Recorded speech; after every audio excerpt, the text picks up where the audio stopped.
মাদক পাচারের সাথে জড়িত সাকিবের প্রতিষ্ঠান ফিয়েস্তা। ফিয়েস্তা একটা ইভেন্ট ম্যানেজমেন্ট কোম্পানি। 2015 সালে জাপান সাংস্কৃতিক অনুষ্ঠানের নামে মানব পাচার করতে গিয়ে ধরা খায়। সাকিবের কাছে কোটি টাকার বেশি পাওনা। অভিযোগ কাঁকড়া ব্যবসায়ীদের। 2016 সালে সাতক্ষীরা উপকূলের দাতানিখালী এলাকায় সড়কের ধারে সাকিব আল হাসান গড়ে তুলেছিল একটি কাঁকড়া খামার। নাম দিয়েছিল সাকিব আল হাসান এগ্রো ফার্ম। স্থানীয় 10-12 জন জমির মালিকের কাছ থেকে লিজ নিয়েছিল 48 বিঘা জমি। সাকিবের কাছে ব্যবসায়ীদের কোটি টাকার বেশি পাওনা রয়েছে বলে দাবি পাওয়া গেছে। 2021 সালে খামারটি বন্ধ হওয়ার পরে পাওনাদারেরা নানাভাবে চেষ্টা করেছে টাকা আদায় করতে, তবে কোনোভাবে আদায় করতে পারেনি। বছর খানেক আগে মাগুরায় সাকিব আল হাসানের বাড়িতে গিয়েছিল তার বাবার কাছে। তার বাবা তাদের সঙ্গে খারাপ ব্যবহার করে বাড়ি থেকে বের করে দিয়েছিল। জুয়ার সাইটে প্রতিষ্ঠানের সঙ্গে চুক্তি। ধূমপান, মাদক, জুয়া সম্পর্কিত যে কোনো ব্যবসা প্রতিষ্ঠানের সঙ্গে চুক্তি করার নিয়ম নেই বিসিবির।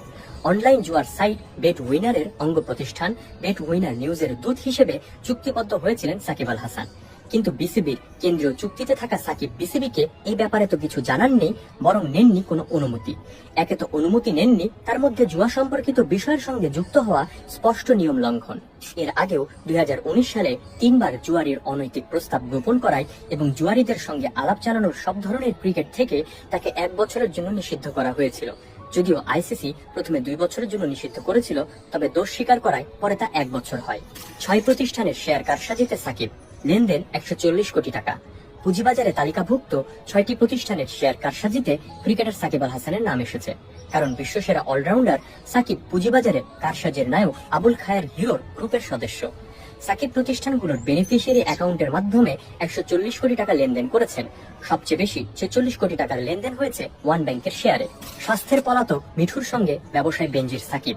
অভিযোগ পাওয়া গেছে কৃষকদের প্রায় 30 একর জমি দখল করে নীলফামারী জেলার কিশোরগঞ্জ এলাকায় নর্থ সিক্স রংপুর লিমিটেড নামে ব্যবসা প্রতিষ্ঠান গড়ে তোলা হয়।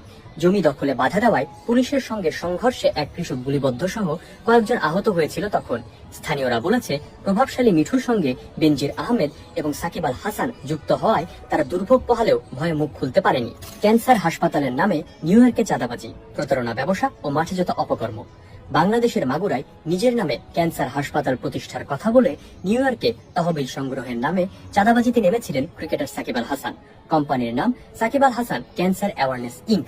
অথচ কোম্পানির নামের পরিবর্তে দাওয়াতপত্রে লেখা ছিল বাংলাদেশ সাকিব আল হাসান ক্যান্সার হাসপাতাল প্রতিষ্ঠার কথা। দাওয়াতপত্রে কোথাও কারো নাম, ঠিকানা বা ফোন নাম্বার উল্লেখ করা ছিল না। ছিল না তাতে ক্যান্সার হাসপাতাল প্রকল্পের ন্যূনতম কোনো তথ্য, ছিল শুধু অনুদানের আহ্বান। এসব ছাড়াও বাবার নাম জাল করা, বেটিং কেলেঙ্কারিতে সাকিবের বোনের নাম, সাকিবের বাবার দাবি করা যে